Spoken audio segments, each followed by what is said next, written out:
ஒரு நண்பர் ஒரு நல்ல கமெண்ட் கொடுத்துருந்தாரு. நவநீத கிருஷ்ணன், ஆமாம் நீ தான் என்னமோ ஆராய்ச்சி பண்ணி கண்டுபிடிச்ச மாதிரி பேசிக்கிட்டு இருக்க, நீ சொல்கிறதுக்கும் அதுக்கும் நடக்கிறதுக்கும் வேறு மாதிரி இருக்குது, என் ஜாதகம் கொடுக்கவா பார்த்து சொல்கிறியா அப்படின்னு சொல்லி கேட்டிருந்தார். அதாவது ஒரு கிரக அமைப்புக்கு ரெண்டு பக்கமும் நடக்கிறதுக்கான பாசிபிலிட்டிஸ் நிறையா இருக்குது. நம்ம ரெண்டையும் தான் கூடுமான வரைக்கும் சேர்த்து சொல்லிட்டு வரேன். அதனால் உங்களுக்கு அந்த டவுட்டே வேண்டாம். அதை விட இன்னொன்று என்னென்னா, நீங்கள் கொடுத்துருந்தது தான், என் ஜாதகத்தை கொடுக்கவா பார்த்து சொல்கிறியா அப்படின்னு.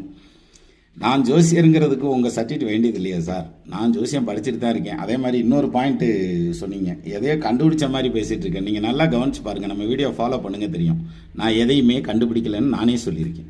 ஏன்னா நான் எதையுமே கண்டுபிடிக்கல. ஏன்னா தொலைச்சத்தையா கண்டுபிடிக்கிறதுக்கு நான் இன்னமும் தொலைக்கவும் இல்லை, கண்டுபிடிக்கவும் இல்லை. சரியா? ஒன்று. ரெண்டாவது, உங்கள் சர்டிஃபிகேட்டுக்கு நீங்கள் கொடுக்குற சர்டிஃபிகேட்டுக்கு ஏதாவது வேல்யூ வர்றப்போ உங்கள் முன்னாடி வந்து நான் உங்கள் ஜாதகத்தை பார்த்து கூட நான் சர்டிஃபிகேட் வாங்கிக்கிறேன். சரியா? ஆனால் இடிப்பாறை இல்லாத ஏமரா மன்னன் பிரமாதம். Thank you sir.